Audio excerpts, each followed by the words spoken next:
Recording now, and Kim has joined us as well. Welcome everybody to the JALT 2020 International Conference.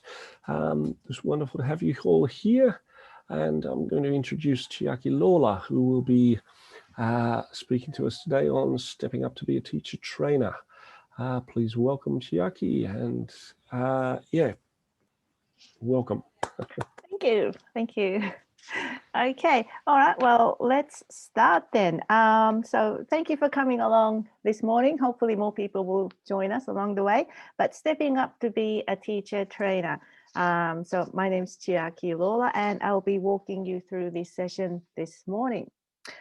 Just a little bit about myself. I was born in Japan, but I grew up in Brisbane, Australia, and I've been teaching English in Brisbane for the last close to 30 years. I'm also a TAE, a trainer and assessor, so I've been doing teacher training for a few years now. Okay, so today in this session, we're going to cover or go through these 4 items.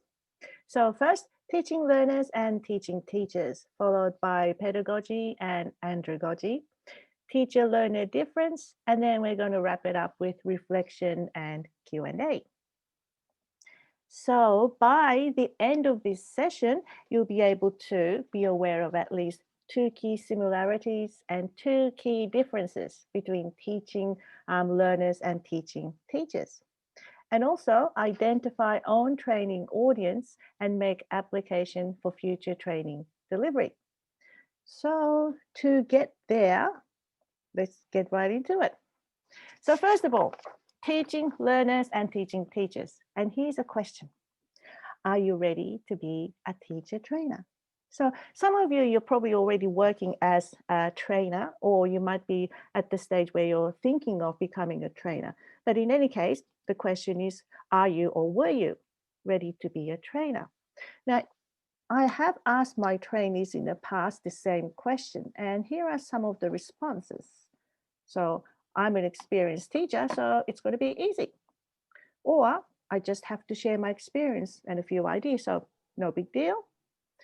Or it's just part of my new contract, so I just have to do it. Or some people, I just like doing presentations, so I'm going to love doing this. So all of these responses, I mean, there's no wrong or right answer to this. You can just see that, people have different views and ideas about training, and it's all good. So when I say teacher trainer, and I said, like, are you ready to be a teacher trainer? When you think about becoming an English teacher in a formal setting, so whether it's going to be teaching ESL or EFL, we do need, or it's mandatory that we do have qualification, and that'll be your vocational certificate, like your TESOL Cert 4 diploma or your CELTA or Delta, because these things are internationally recognized professional qualification. But right now, at the moment, there really isn't like a certificate or internationally recognized qualification for a trainer. Sorry? Oh, sorry, that was just this background noise. Sorry, okay. So there really isn't any qualification. The closest at the moment is this English trainer framework. Just bear with me. I just can't get to the, oops, there it is. Okay.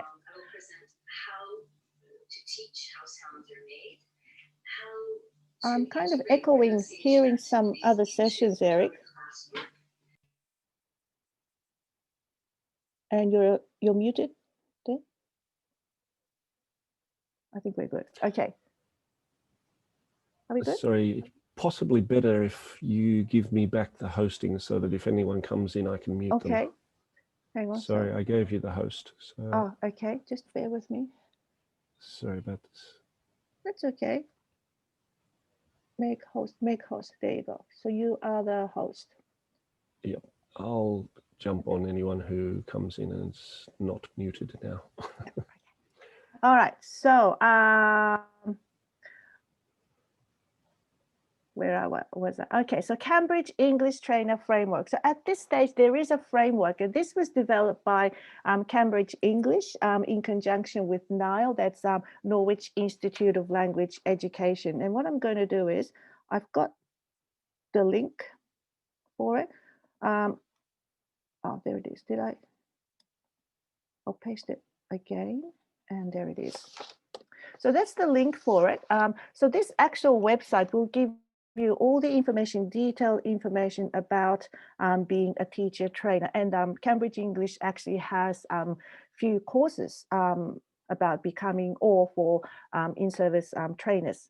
So it's a very good site. And unfortunately, I don't have enough time to go through this in detail, but I would recommend you to have a look through this when you have time. So moving right along. Oops.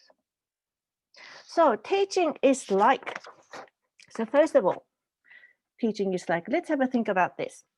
Teaching is like a lighthouse. Teaching is like building a puzzle. Teaching is like trying to hold 35 corks, if not more, underwater all at once. What about teaching is like going on a road trip? Exciting. But there's also this one. Teaching is like hiking up an erupting volcano during a hurricane. Will is being chased by dinosaurs. So lots of different situations and environment for teaching.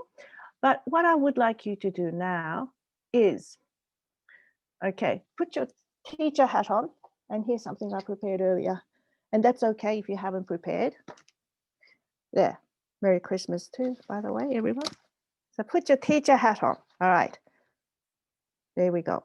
And go to this site, poll EV. I'll just put it on the chat. And this is a live poll. So type in your response and then come back to this Zoom site, and then you can see the results from other people live. So first of all, if we can go to this, I'll quickly type this in.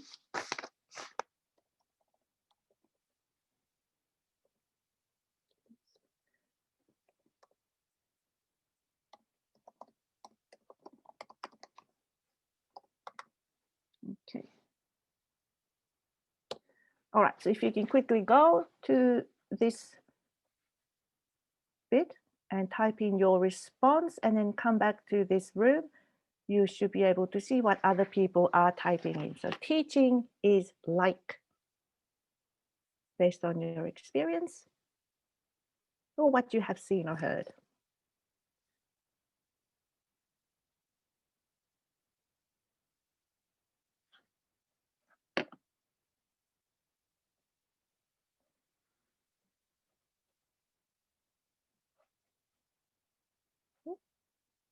Can you see any results?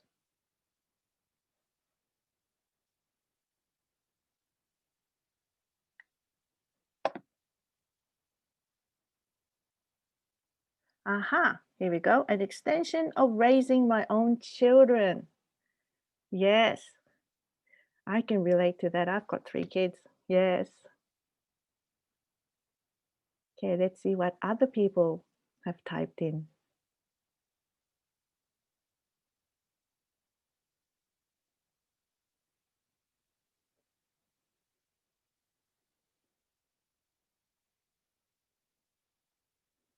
Is anybody having problems going to the poll site?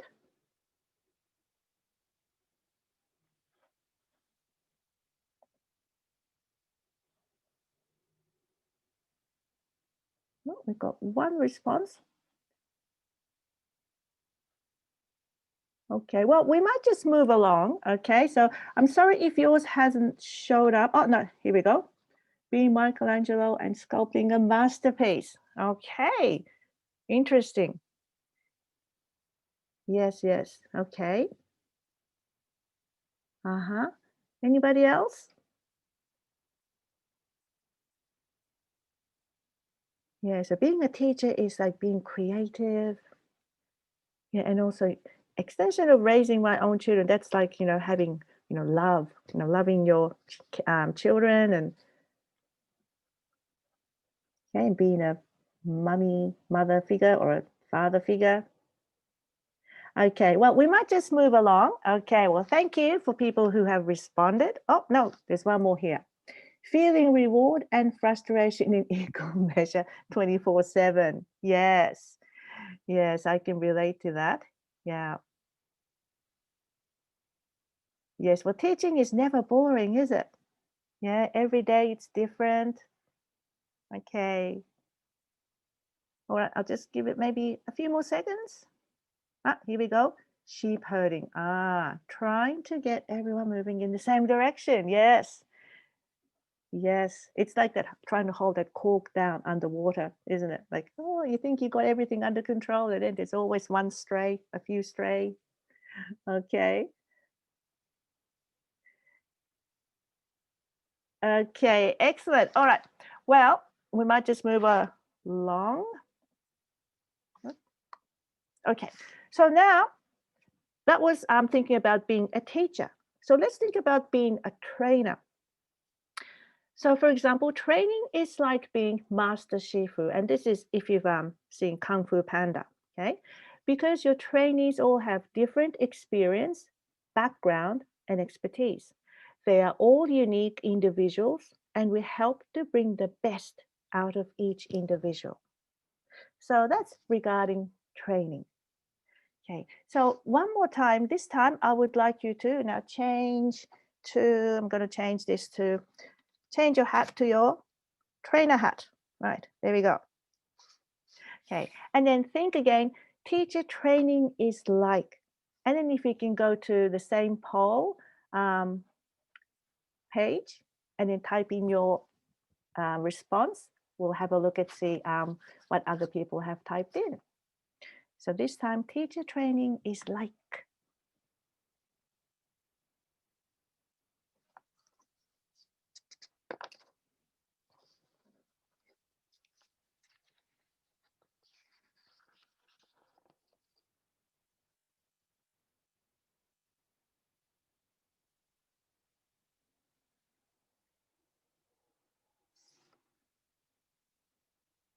Here we go, okay, a brick wall, because it is hard to get through to some good point. We'll have a discussion about this later, yeah. Okay. Anything else, I wonder? Okay. Opening Pandora's box, finding out that teachers have all the same habits as learners as students. Okay.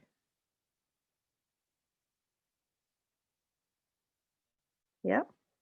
Interesting, interesting.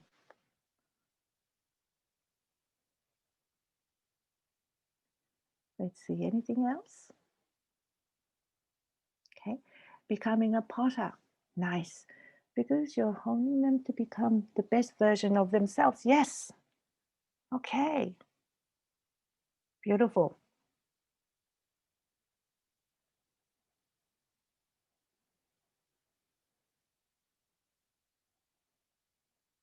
Okay. Teaching students because they all are individuals. Okay. Yes, everybody's different, unique. Okay, let's see if we have any more.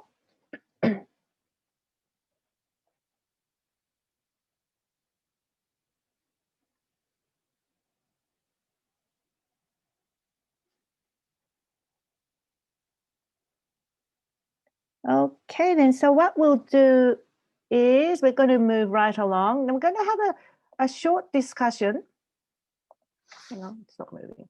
Okay, so we're going to have a short discussion. And how many people do we have now? I don't think we need to move into breakout rooms. We won't. Okay. Let's say we'll give it 10 minutes. And here's the topic. What are the similarities and differences between teachers and trainers? Hang on, let me just take this off. Okay. So what are the similarities between and differences between teachers and trainers? So I'm going to make this an open mic. So if anybody would like to jump in, similarities and difference.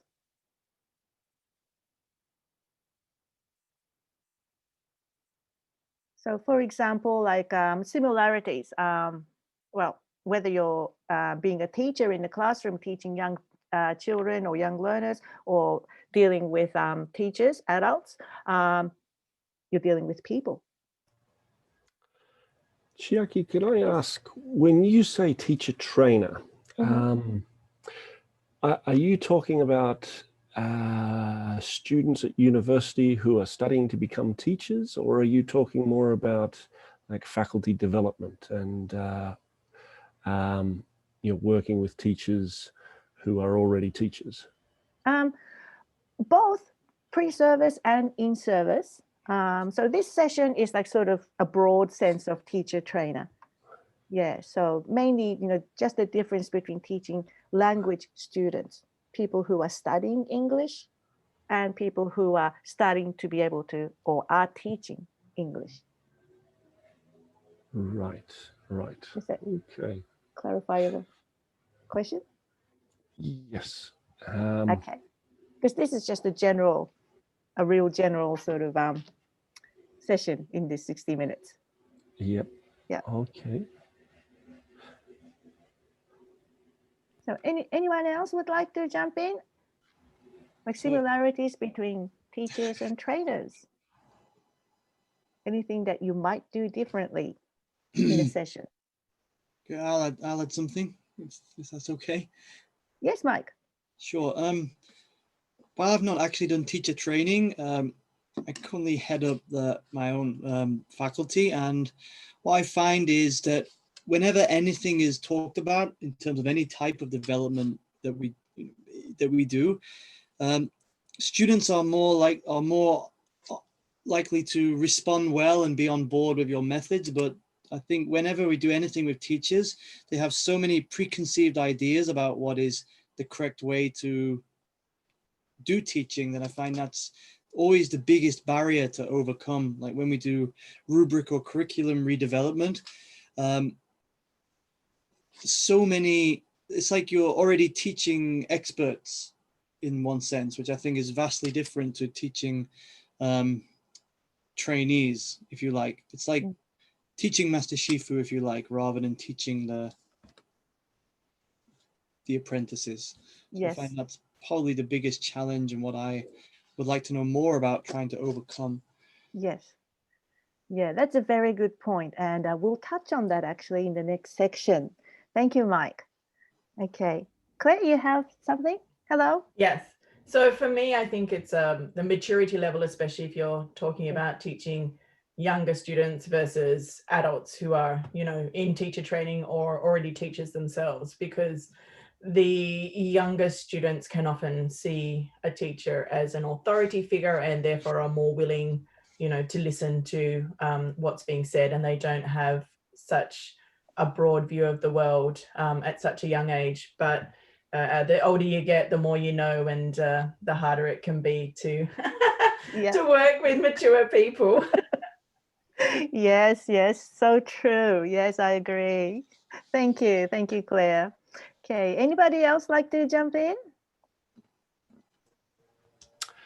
Yeah, I'll jump in then. Yes.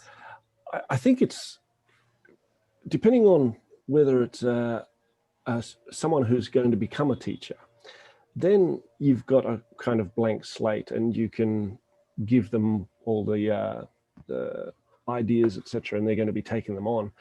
But as Mike said, I think as soon as you have to then try and interact with teachers who've been teachers for quite some time, that becomes a lot more difficult. And getting people to come together and work towards a specific goal becomes a lot more difficult.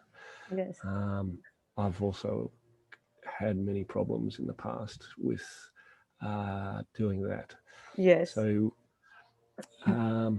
between teachers and trainers, depending on what stage they're at, I think depends, has a big influence on what you do. Yes. Okay. Yeah, very good. Yeah, I agree with you, Eric. Yes. We'll have a discussion corner about this shortly. So some of us might need to get tissues and hankies out. and go through our memories. But anyway, so let's just summarize here. Okay, so similarities. Okay, like I said, dealing with people. Okay, young people, older people, but at the end of the day, we are dealing with people. We're in the people business. Whether it's a lesson, a class, or a training session, we have to deliver with a clear outcome. Now, outcomes must be specific, measurable, achievable, and realistic. And of course, when we design or develop these training sessions or just a lesson for the students, the contents must be contextualized, okay, to suit the audience and meet the needs of the learners. Encourage audience to become autonomous learners. And classroom management is quite similar, giving instructions, grouping of people when we do activities, and time allocation, those sort of things are quite similar. Now, when it comes to differences, okay, trainers are less authoritative with teacher training. Yes, because I think somebody said because we're dealing with adults, yeah, the maturity, so that's different. And also adults are autonomous learners in most cases. And teachers can reflect and expand on their existing knowledge and skill. Yeah, we all got knowledge, skill, experience. And the language proficiency of the audience, obviously, that's going to be different. And trainers deal with adults, the obvious. Okay. So then trainers deal with adults. So what we can say from this is, first of all, teachers, they need to know how to teach young learners, children, okay, pedagogy. But trainers, we actually need to know andragogy, dealing and teaching with adults. So if there's a different word for it, there must be a difference. Okay, so andragogy, the art and science of teaching adult learners. Okay, so let's move right along. So knowing about andragogy, it'll probably build your declarative knowledge, right? So theories and all that sort of thing. And perhaps recalling your own learning journey will apply to your procedural knowledge of how to do things or what to do, how to do. So for example, remembering how it was done. So from your experience as a young learner, how an adult, AKA teacher, taught you, okay? Those sort of memories, whether it be good memory or a bad memory, okay? From that, you might have built up your own teaching method or your own teaching style now of what not to do from the bad memories you have, or what to do or what works from your good memories, okay? So moving right along. So now, after all these years of studying and training, we made it to become teachers, okay? Years ago, we made it to become teachers. But the thing is, our learning journey has not ended. Okay? As a matter of fact, I think we're doing more development courses or attending conferences like we are now, or doing workshops, PD sessions. We're doing more of that now, and it's an ongoing thing. Some are mandatory, of course, but some we actually choose to attend. Now, as a learner, right? So even since young age, we've been learning, studying, but as a learner, okay, how has your attitude and motivation towards learning has changed? So if you want to just go through your memory, grade 1, primary school, okay, first day, and then going all along to grade 7, I think it's grade 6 now, isn't it? Grade 6, high school, university, and then you're still studying and learning. So as a learner, how have you changed? So I'll give you a few moments to just go through some flashback memories.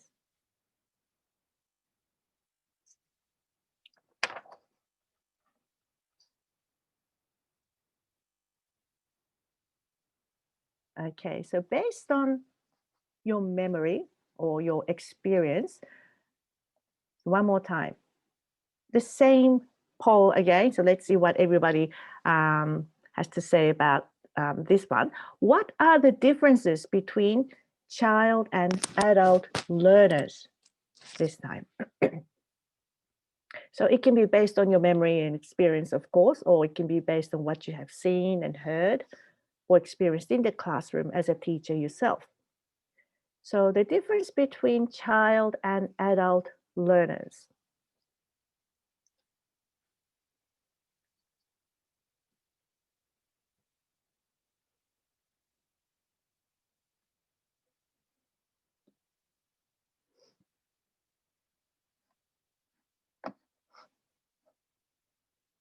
Okay, do we have some response coming in? Okay, an adult learner may have a greater understanding of knowing how they learn, what works best for them. Yes, good point. Yes, autonomous learners, knowing what to learn and why we're learning it.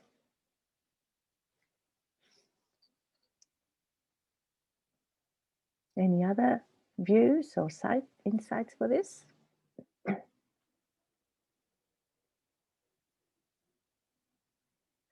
Child learners are more engaged in any material, whereas adult learners require justification for the learning methods. Yes, very good point. Okay, goals are different. Adult more precise, ability to focus, ability to engage at different levels, lots of others. Okay. Oops.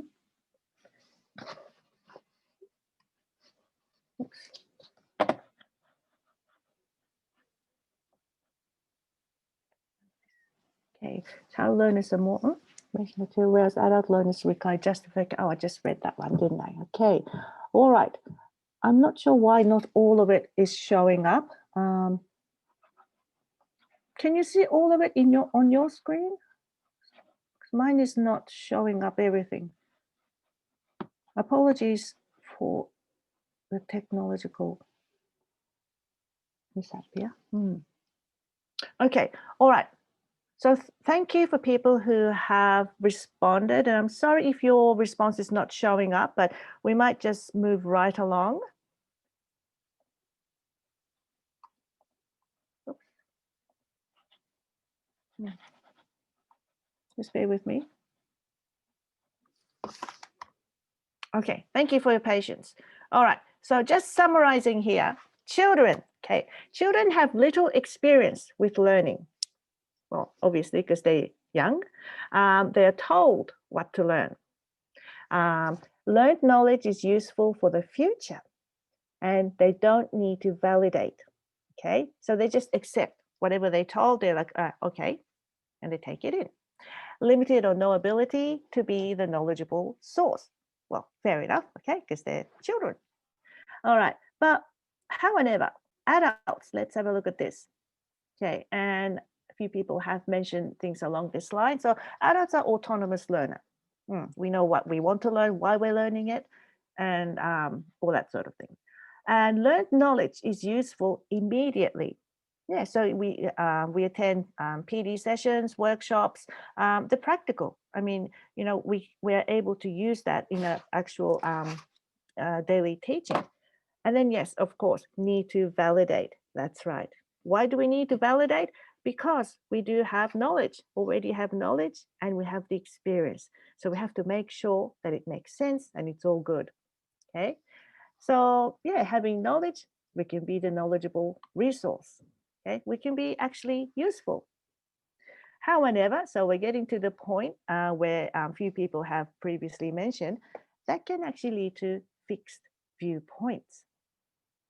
And here in red, I have the word teacher resistance.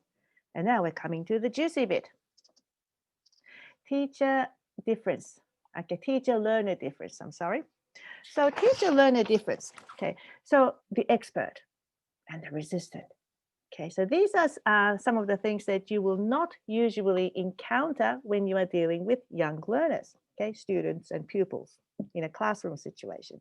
But this is something as a trainer, to a certain extent, it depends on, like, as Eric was saying, whether you're dealing with pre-service teachers or in-service teachers, you know, it can be a little bit different, but to a certain extent, in one way or the other, you need to be prepared and be able to respond to it appropriately. Now, having an expert in your audience, it is beneficial. Okay, the expert, knows everything, right? It is beneficial, in some ways, but the resistance. So what is the resistance? And this is the thing I think Mike was trying to mention it. So the resistance is not just having a fixed view, but unwilling to explore or adapt to new ideas. Okay, the best, nicest word I can find was insular. Okay, could even be insular, but this is the thing. This section is not about bagging the people that we don't like. It's actually a reminder for us as trainers or trainers to be, to keep reminding us and keep constantly touch base with ourselves, with our own development. Because the longer we teach or the longer we train, we ourselves might be the dinosaur of the industry, or even worse, become a fossil, right? And we actually don't realize it. Now, a very good example is this emergency remote teaching this year. Okay, and I'll be the first one to be honest. I was not jumping up and down with joy, going, "Yay, everything's going online! Leave it with me. I got this one." Because I was like, whenever there's like session about how to use Google Classroom or Google Slides and all that, I was the patty last in the group in workshops. So even without us realizing it, we can be like that. So teacher resistance, that is something that that we will encounter in training sessions. Not all the time, but that's something that we need to be aware of. Okay, so other points to mention. Your trainees, teacher learners, can be older than you. Okay, so as you yourself get older, it sort of like gets easier. But say if you're in your late 20s, early 30s, 40s, quite often your actual trainees can be younger than you. Older than you. In other words, have more life experience. And also another thing is, if you're single, you don't have children yet, your trainees can be mothers, fathers, right? So they might know more about young children than you actually do. Another thing is they could have been an expert in a different field before they decided to choose to have a go at teaching English. Okay, they might even had their own business, so they've got more life experience and knowledge, expertise than you may have. Another thing I'd like to mention, and it's in red, is they might be from a different cultural background, and this is really important because teachers. They might, if they're from a different cultural background, the way they know or the way they view education or classroom management might be totally different from what you might know. And also, who they are teaching now could be totally different from who you know as teaching English. And that's something that we really, really need to keep in mind. And a lot of the, say for instance, like second language acquisition theories or theories on bilingualism and things like that. In recent years, a lot of academics are saying and advocating this notion that those theories are quite Western-centric view. I'm not going to get into this in this session right now because it'll be probably opening up a can of worms. Perhaps this can be a topic for next year's conference. But yeah, so these are some of the things that we need to keep in mind when we are delivering training sessions and dealing with teachers. So let us move right along. How are we traveling for time? Are we doing pretty okay? Still got 25 minutes left. 25 minutes. Oh, okay, excellent. All right. So now there's two topics here. Do you agree or disagree? So I would like to open up the floor for everybody to just jump in and exchange your opinions, views, and ideas with the first topic. Number one, trainers should not do language games with teachers because it is not professional and games are for the students in class. What do you think about this one? Okay, so feel free to jump in and we'll have a discussion about this. Games, activities, what do you think?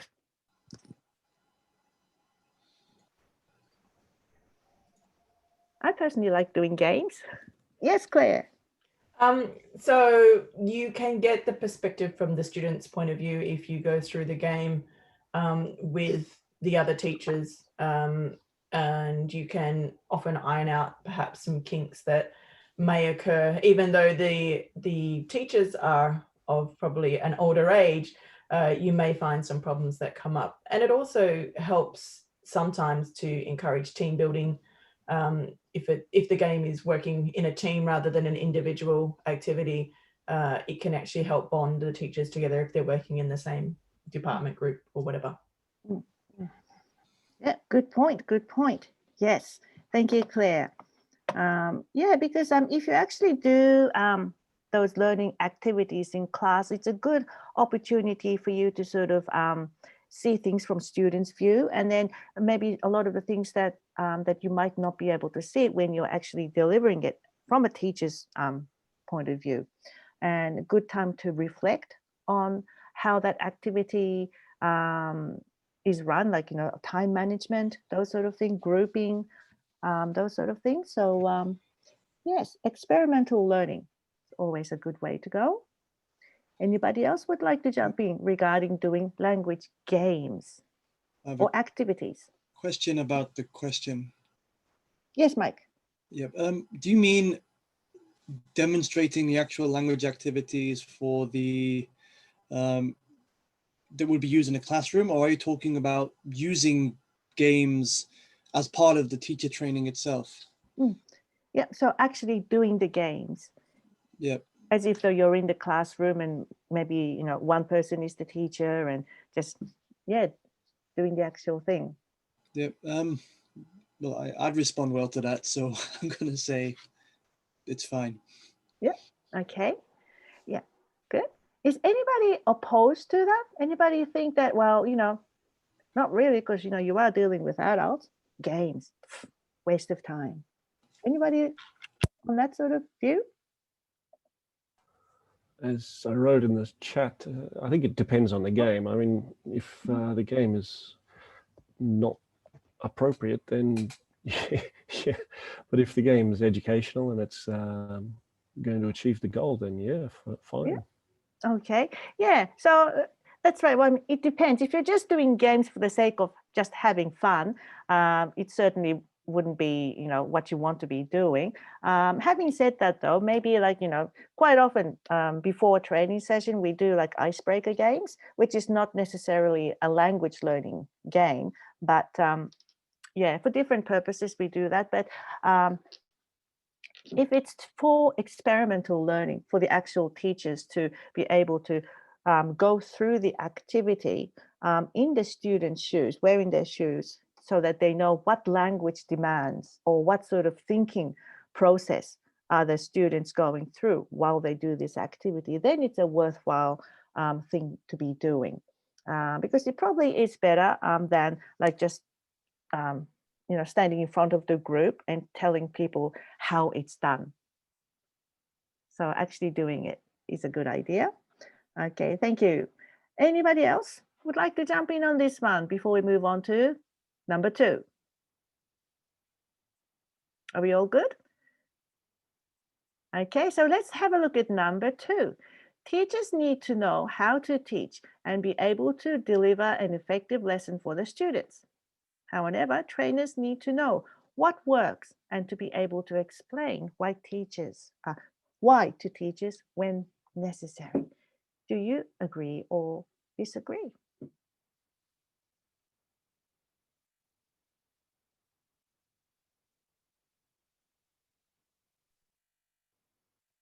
Anybody would like to jump in?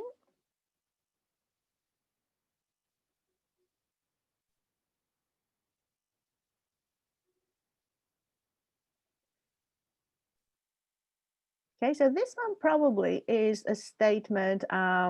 My view is that this is probably one of the main differences, the difference between being a teacher and a trainer, I think.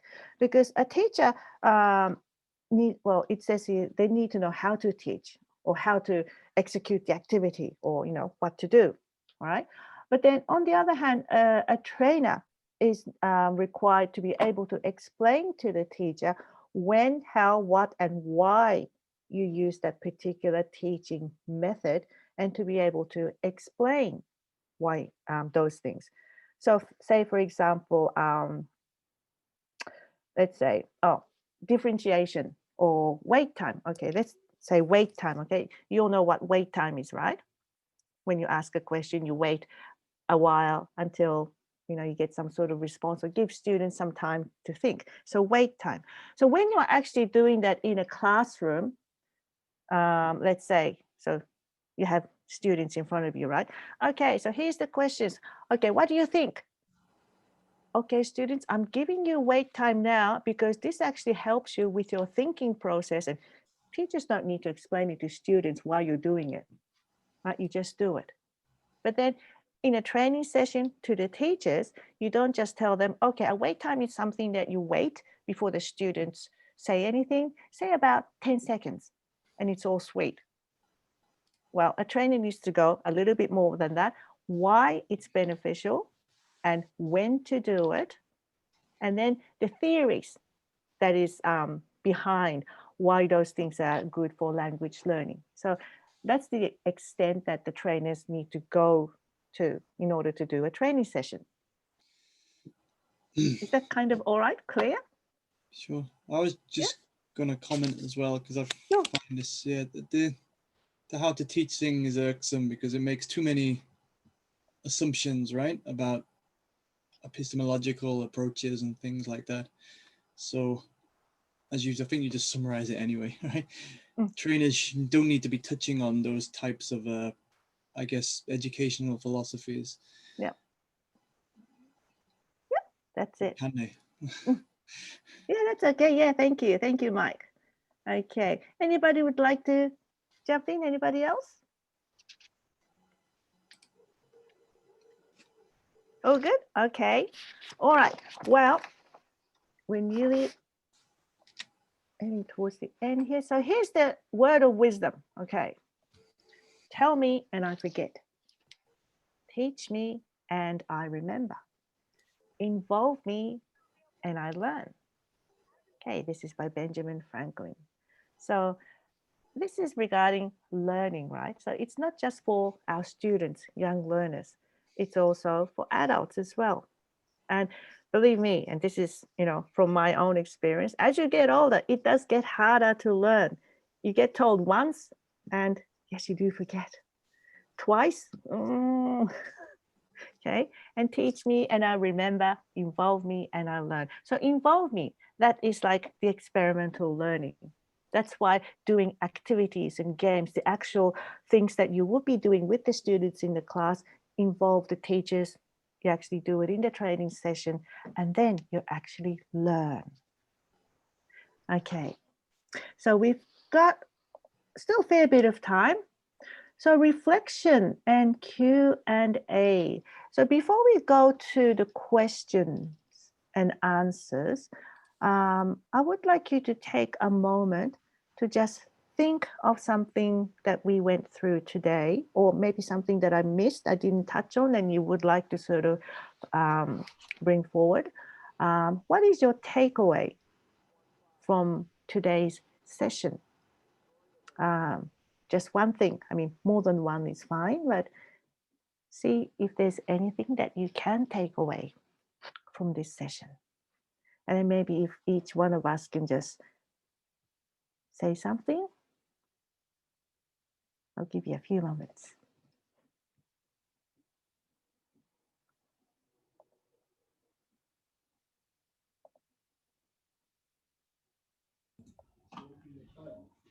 Okay. Anybody would like to kickstart? Oh, yes, Claire, yes.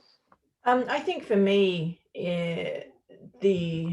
when you talked about the cultural differences of the teachers, and that, people have been experts in other fields before they come into your classroom as such, that it's a good way to remember that it's a learning experience from both ends, that you're not just teaching, but to get, just as I get from my regular students, a lot of information and know how to try and also work with the teacher trainers, those in the training, and see how they can enhance what is actually being taught rather than being the professional the whole time.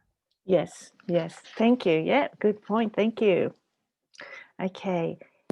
Anybody else would like to share? I would like everybody to maybe jump in at least once if you can.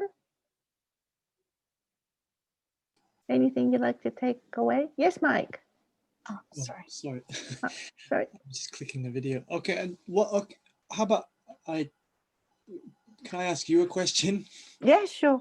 Okay, so I joined this session because I don't actually have experience in this, but I think it's something I need to add to my quiver, so to speak, in terms of the work I do. What would you recommend I do to actually be able to, in terms of tangible certification and also just my own personal professional development, what would you recommend I do at this stage to improve my ability to train teachers? Because even in peer-to-peer development in a faculty, it's actually really hard. There's too many competing ideas sometimes, which you wouldn't get with students, right? Yeah. So what would you recommend I do after this session to improve my own knowledge and ability here? Okay. With training, as I said earlier, there really isn't any sort of like a formal pathway to become a trainer, as in like to become an English teacher, right? The best way is like on the job. So if there's other PD sessions or training sessions at your workplace, you sit in or work with other people who have been training and see how that's been done. That will be the most practical way. And also in that Cambridge English link on that website, there are courses, TTT, Train the Trainer. They are very useful courses to get you into the training field. So I would greatly recommend you to have a look at those sites. Okay. Does that answer your question, Mike?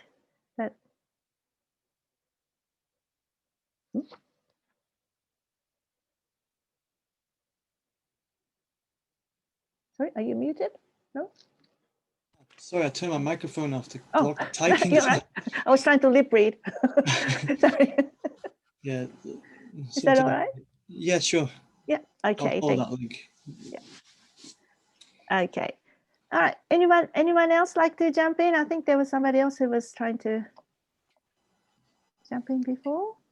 Hello, can you hear me? Hello? Yes, I can hear you. Okay, sorry. I just wanted to say two things. I guess like one thing is I think there are similarities between teaching children and teaching sort of adult teachers new teachers who come into your school. I think that, we're both trying to give either student the tools necessary for succeeding in whether it be if we're teaching them English or science versus we're trying to teach new teachers that come into our school to be successful in the tools necessary to be successful in our school and to adapt to our system.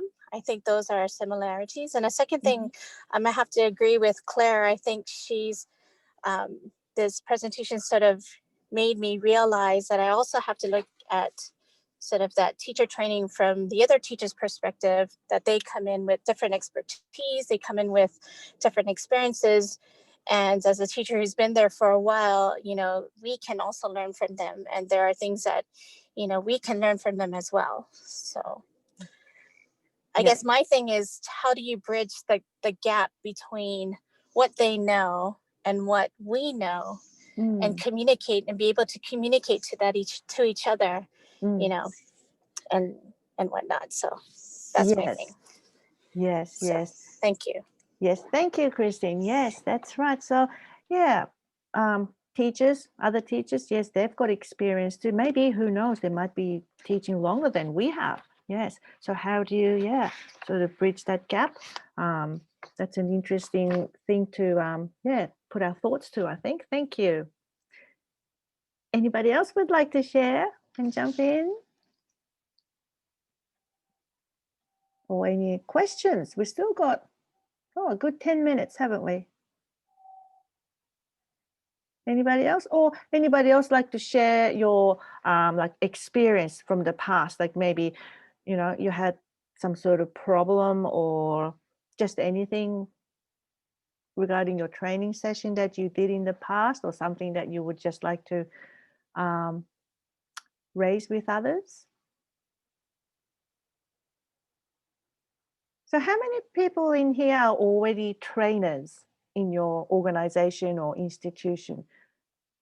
If you just want to do an emoji hands up or whatever, how many trainers do we have here? No? So is it like most people are looking at becoming trainers? I can give you my experience if that. Okay. Yeah. Okay. Okay. So I'm working in a national university. We have a lot of part-time teachers who are not controlled as such. They have a free-for-all in terms of how they assess students, what textbooks they use, what they do in the classroom. Even though they're teaching listening and speaking classes, it's done completely different. So in the coming year, the area I'm working in will be responsible for communication with these part-time teachers. And so we're looking to start not necessarily teacher training, but it's part of it as to how we can get everyone on board and moving in the same direction in the future. So that's why I'm interested in this, as to see how to get teachers, especially mature people who've been around for longer than I have, on the same page, so that we can provide a better education at our university for those students. Yes.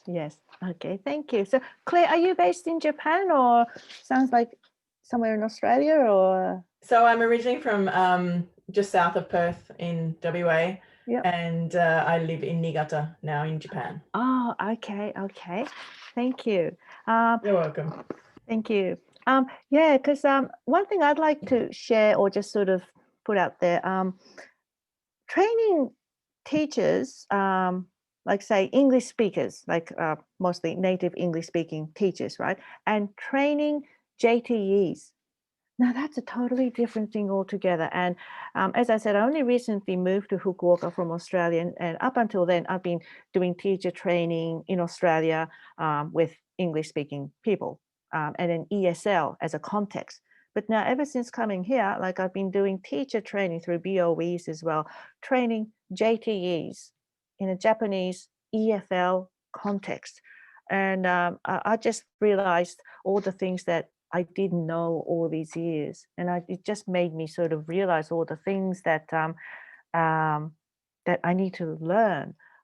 So I don't know if people here can relate to this sort of experience, training teachers in a different context. It's not like you're getting people from different cultures, like I mentioned before, but you actually jump into a different culture, which is I'm still trying to sort of get used to. But anyway, okay. Anybody else like to share anything? Just anything's fine. We still got like probably about 5 minutes, Eric? That's correct. Yeah.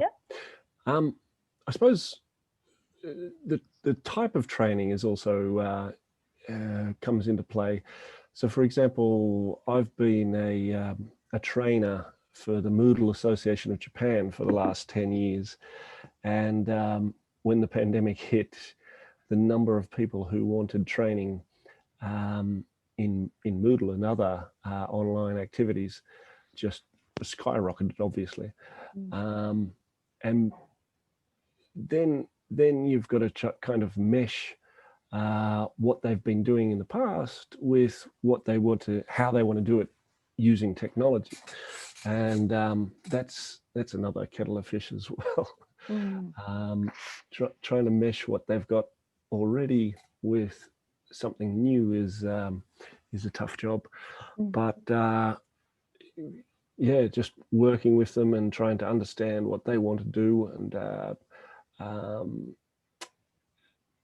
accepting their ideas as being as valid as yours, sometimes more so. That can be challenging as well. I think a lot of us have our own set ideas, and when we try and push them onto others, it's difficult, and it can cause friction. Yes. I think perhaps what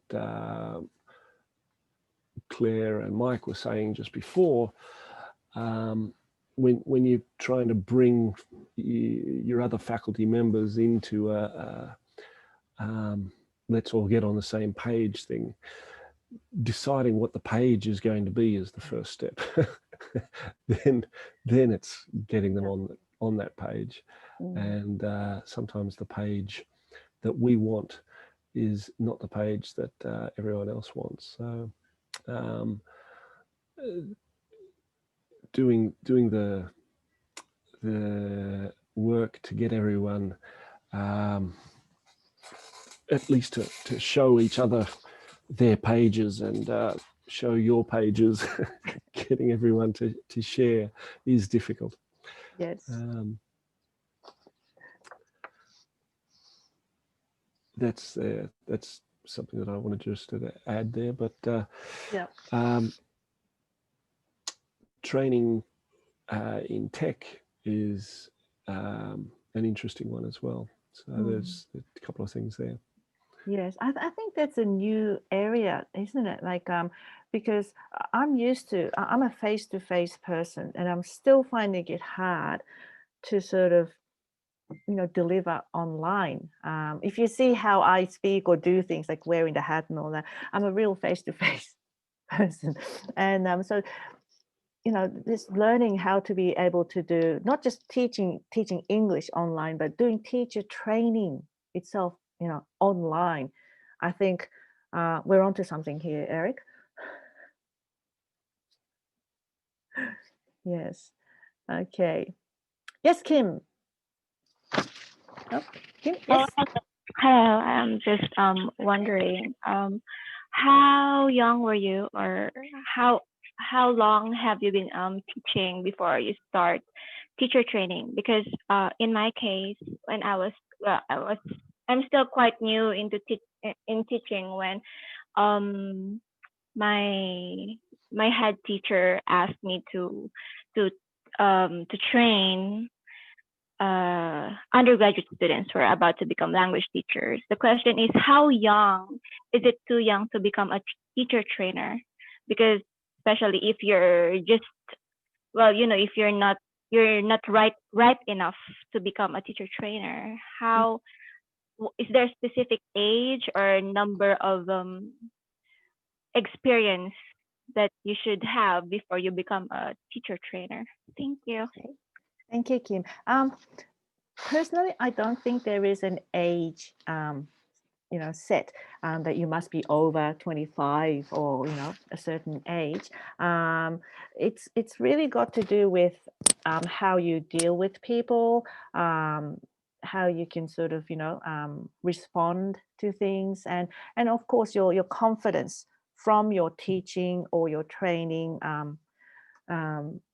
sort of thing. So there's no age thing, and it's not like you're too young to become a trainer. Some people are ready.